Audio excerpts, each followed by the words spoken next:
Assalamualaikum warahmatullahi wabarakatuh. Hai, jumpa lagi dengan Ustazah Mirna dalam pelajaran tematik. Apa kabarnya anak soleh-soleha Ustazah? Ustazah harap Ananda berada dalam keadaan sehat dan dalam lindungan Allah. Amin. Tetap semangat ya nak, belajar dari rumahnya. Semoga apa yang Ananda pelajari bernilai ibadah di sisi Allah. Sebelum memulai pelajaran hari ini, marilah kita berdoa terlebih dahulu dengan membaca basmalah. Bismillahirrahmanirrahim. Salah satu dampak positif globalisasi adalah produk asli asal Indonesia dapat dikenal di dunia dengan lebih mudah. Misalnya, tempe yang sudah mendunia.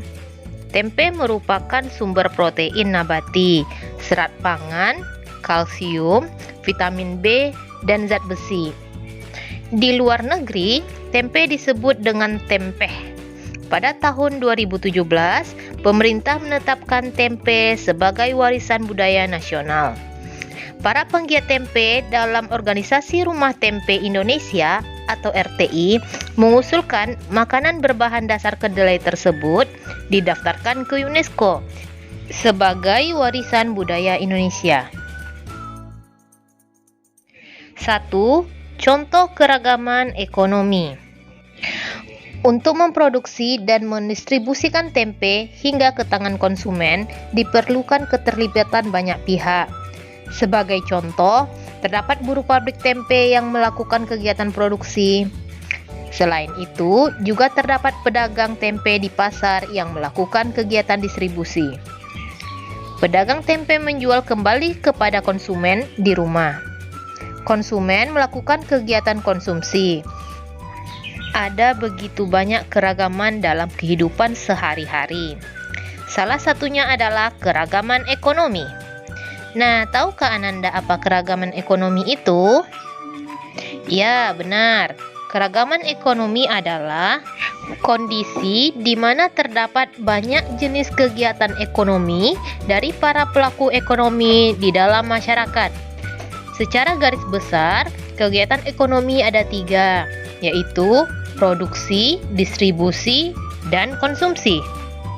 Di Indonesia, terdapat beragam jenis pekerjaan atau profesi karena berbagai keragaman bentuk bentang alam seperti bentuk daratan, lautan, daratan tinggi, atau daratan rendah yang ada. Berikut beberapa contoh keragaman ekonomi seperti pekerja pabrik, dokter, montir, guru, pengawas keamanan, petugas kebersihan, pedagang, dan lain sebagainya.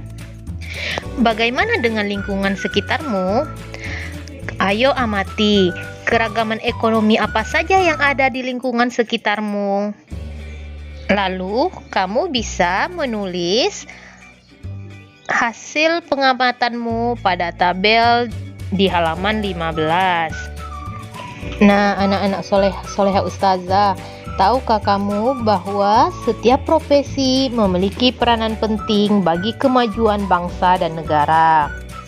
Coba kamu bayangkan jika di dunia ini tidak ada petugas kebersihan, atau tidak ada yang mau menjadi petugas kebersihan. Sampah-sampah pasti akan menumpuk karena tidak ada petugas kebersihan yang mengelola sampah. Untuk itu, kita harus menghargai serta tidak boleh membeda-bedakan setiap pekerjaan dengan cara memperlakukan setiap orang dengan sama, tanpa memandang profesi atau latar belakang ekonominya. Dengan melakukan sikap tersebut, persatuan, kesatuan, dan semangat kebersamaan dapat terjalin dengan kokoh.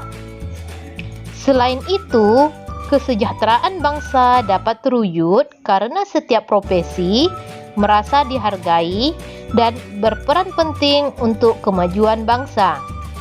Nah, tahukah kamu bagaimana cara menyikapi keragaman ekonomi yang ada di sekitar kita? Untuk menjawab pertanyaan ini, ayo tetap ditonton ya nak videonya. akan kita bahas di bagian selanjutnya. 2. Sikap yang tepat dalam menghadapi keragaman ekonomi. Globalisasi juga mempengaruhi keragaman kegiatan ekonomi dalam kehidupan sehari-hari. Dalam suatu wilayah, bisa terdapat kegiatan ekonomi yang beragam. Keragaman juga dapat ditemukan di dalam kelas. Setiap temanmu tentu memiliki orang tua dengan kegiatan ekonomi yang berbeda. Ada temanmu yang orang tuanya berdagang. Ada juga yang orang tuanya menjadi pekerja kantoran. Meskipun kegiatan ekonomi yang dilakukan orang tuamu dan orang tua teman-temanmu berbeda, kalian harus tetap saling menghormati dan menghargai. Perbedaan tersebut bukan menjadi penghalang untuk tetap bersatu. Keragaman kegiatan ekonomi mempengaruhi kehidupan perekonomian setiap masyarakat. Ada masyarakat yang hidup berkecukupan. Ada juga masyarakat yang hidup dalam keterbatasan ekonomi. Meskipun begitu, kita tetap harus saling menghormati dan menghargai. Jika hidup berkecukupan, kita tidak boleh sombong. Kita harus tetap rendah hati dan senantiasa berbuat baik kepada semua orang. Sebaliknya, jika hidup dalam keterbatasan ekonomi, kita tidak boleh malu dan merasa iri dengan kehidupan ekonomi orang lain. Kita harus rajin belajar dan berjuang untuk memperbaiki kehidupan ekonomi keluarga. Nah, tahukah kamu apa yang menyebabkan kegiatan ekonomi yang beragam? Setiap manusia memiliki kebutuhan yang berbeda. Perbedaan kebutuhan tersebut menyebabkan kegiatan ekonomi di masyarakat beragam. Ada masyarakat yang melakukan kegiatan ekonomi berupa produksi, distribusi, ataupun konsumsi. Contoh kegiatan produksi adalah petani jagung, peternak ayam, nelayan, dan lain sebagainya. Contoh kegiatan distribusi adalah pengantar barang atau kurir, pedagang telur, agen beras, dan lain sebagainya. Contoh kegiatan konsumsi adalah pembeli makanan dan minuman, pembaca buku, dan pengendara sepeda. Meskipun kegiatan ekonomi yang dilakukan berbeda, kita harus tetap saling menghormati dan menghargai. Kegiatan ekonomi yang berbeda tidak menjadi penghalang untuk kita tetap bersatu. Sikap yang harus kita terapkan dalam keberagaman ekonomi di lingkungan sekitar adalah sebagai berikut. 1. Saling menghargai dan menghormati antara pelaku kegiatan ekonomi. 2. Membayar barang yang dibeli sesuai dengan harganya. 3. Bermain dengan teman tanpa membedakan kegiatan ekonomi yang dilakukan oleh orang tuanya. 4. Tidak bersikap sombong terhadap kegiatan ekonomi yang dilakukan oleh orang tua. 5. Memudahkan kurir dalam mengirim barang dengan cara memberikan alamat yang jelas. 6. Memuji barang yang dihasilkan oleh pelaku kegiatan ekonomi lain. 7. Melakukan persaingan dengan sehat antara pelaku kegiatan ekonomi. Itulah beberapa sikap yang harus kita terapkan. Masih banyak sikap lainnya yang bisa Ananda lakukan. A. Menemukan dan menjelaskan informasi penting dari teks eksplanasi yang dibaca. Pada tema 3 sebelumnya, Ananda telah belajar tentang apa itu teks eksplanasi. Ayo kita ingat lagi. Teks eksplanasi adalah teks yang berisi penjelasan tentang suatu peristiwa atau fenomena alam dan sosial. Setiap teks eksplanasi memiliki informasi penting yang dapat dipelajari. Informasi penting tersebut dapat digali dan ditemukan. Salah satunya dengan menjawab pertanyaan. Berikut kata tanya yang dapat digunakan untuk menggali informasi dari teks eksplanasi. Ada kata tanya apa, di mana, kapan, siapa, mengapa, dan bagaimana. Beragam benda elektronik seperti televisi, radio, telepon pintar atau smartphone, dan internet berperan terhadap terjadinya globalisasi. Dengan adanya benda-benda tersebut, informasi menjadi semakin mudah diakses ke berbagai belahan dunia. Menurutmu, bagaimana peranan dan pengaruh listrik terhadap globalisasi? Jika listrik tidak ditemukan, apakah globalisasi dapat terjadi? Nah, listrik berperan penting dalam kehidupan kita. Apa saja peranan listrik dalam kehidupan? Nah, untuk menjawab pertanyaan tersebut, ayo kita baca teks eksplanasi peranan listrik bagi kehidupan. Setelah Ananda membaca teks peranan listrik bagi kehidupan, bisa kita dapatkan informasi-informasi penting yang tersedia atau tercantum di dalam teks tersebut. Seperti Ustazah ambil contoh beberapa informasi penting yang Ustazah dapatkan dari teks tersebut. 1. Di era globalisasi, jika listrik tidak ada, tentunya manusia akan merasa kesulitan untuk beraktivitas.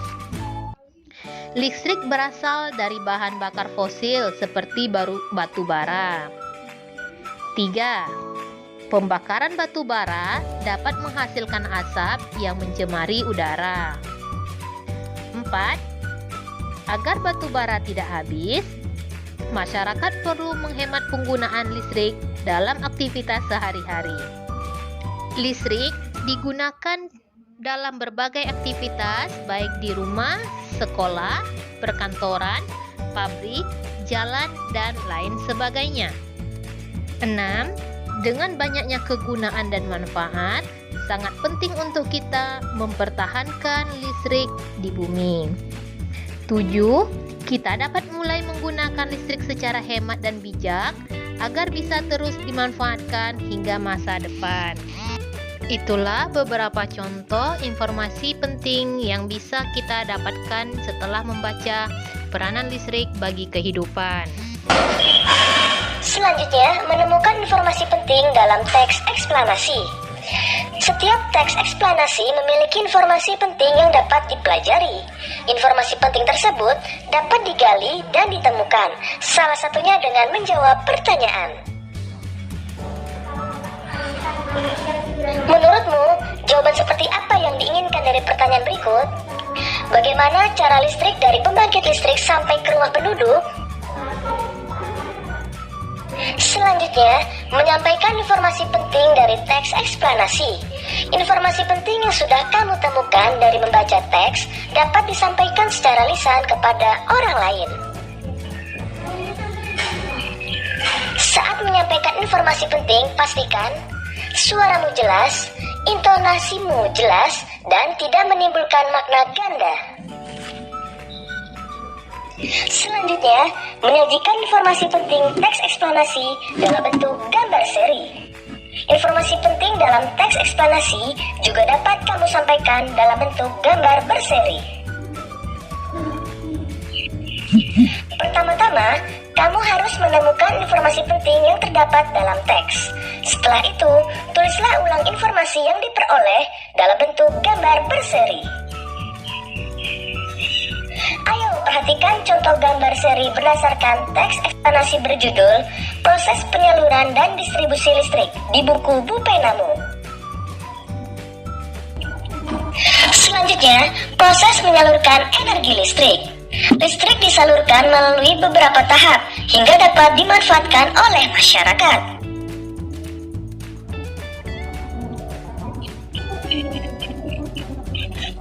Berikut skema penyaluran energi listrik. Pertama, energi listrik yang dihasilkan oleh pembangkit listrik tenaga air atau PLTA siap untuk disalurkan.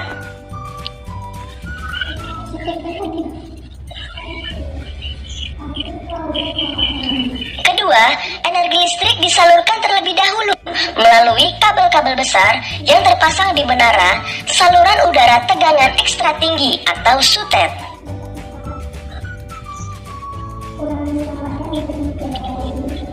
Ketiga, energi listrik kemudian masuk ke dalam transformator untuk menaikkan atau menurunkan tegangan.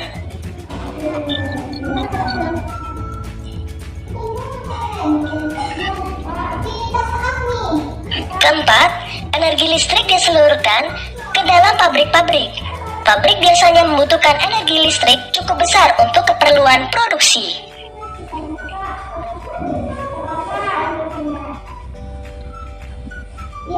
Kelima, energi listrik kemudian masuk kembali ke dalam transformator. Transformator ini berfungsi untuk menurunkan tegangan.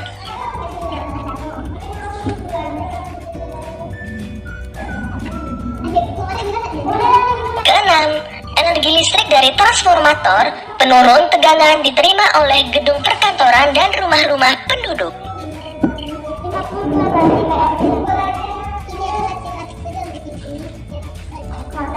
Ingat, jangan bermain dekat menara SUTET karena berbahaya.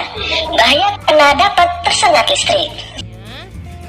Demikianlah video pembelajaran kali ini. Ustazah harap Ananda bisa mengambil banyak manfaat dari materi yang Ustazah sampaikan hari ini. Sampai jumpa lagi di video pembelajaran selanjutnya. Wassalamualaikum warahmatullahi wabarakatuh. Delas, jangan lupa untuk berkunjung ke YouTube Cikgu Mirna untuk melihat video pembelajaran lainnya.